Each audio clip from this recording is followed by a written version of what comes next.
Bismillah walhamdulillah wassalatu wassalamu ala rasulillah.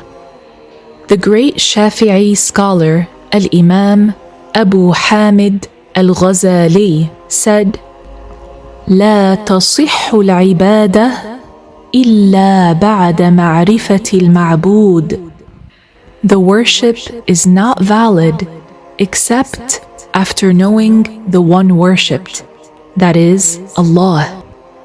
The most important knowledge a person can acquire is the knowledge about Allah the Exalted and His oneness, followed by the belief in the Messenger of Allah sallallahu alaihi wasallam, and then understanding the matters of the religion, what is lawful and unlawful, what is obligatory upon the slaves, and what is forbidden for them.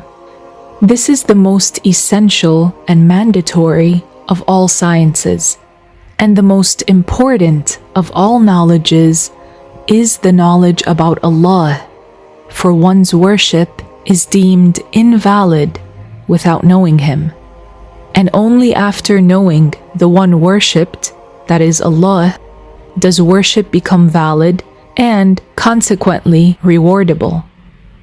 Without the knowledge about the Creator, that is, without knowing Allah, one's worship is invalid.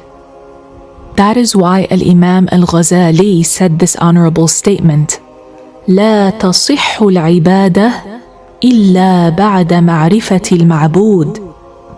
The worship is not valid except after knowing the one worshipped, that is Allah. Allah the Exalted exists without a beginning to His existence, whereas everything else has a beginning.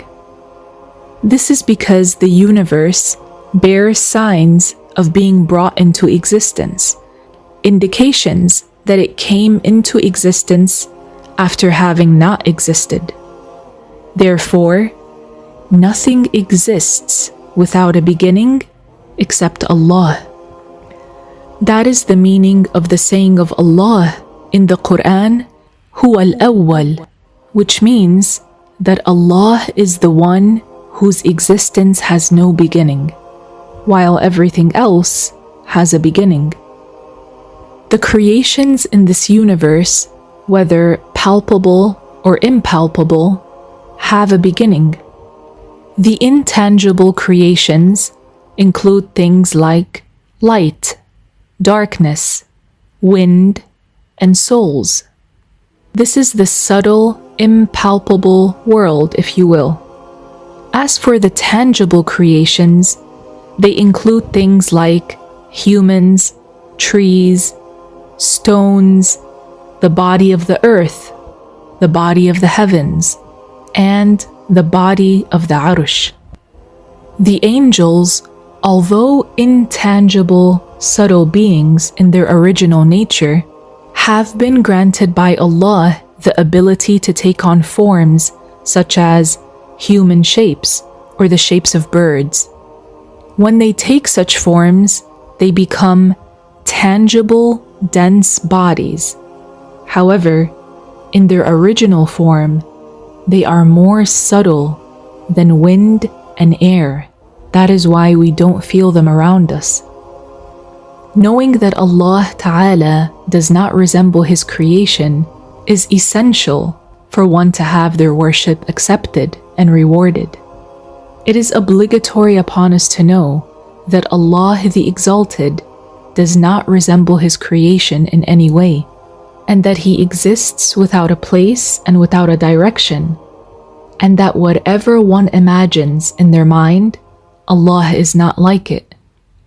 Allah the Exalted is neither attributed with the attributes of intangible bodies nor tangible bodies. His attributes do not resemble in any way the attributes of both palpable and impalpable bodies. For this reason, it is impossible to imagine Allah in the mind or represent Him in any form. That is because He has no likeness to anything in the entire universe. He resembles nothing from any category of creation. Therefore, it is impossible to imagine him. Everything one imagines is other than Allah, and that is why Allah the Exalted said in the Quran, لَيْسَ كَمِثْلِهِ شَيْءٍ. There is nothing like him in any way.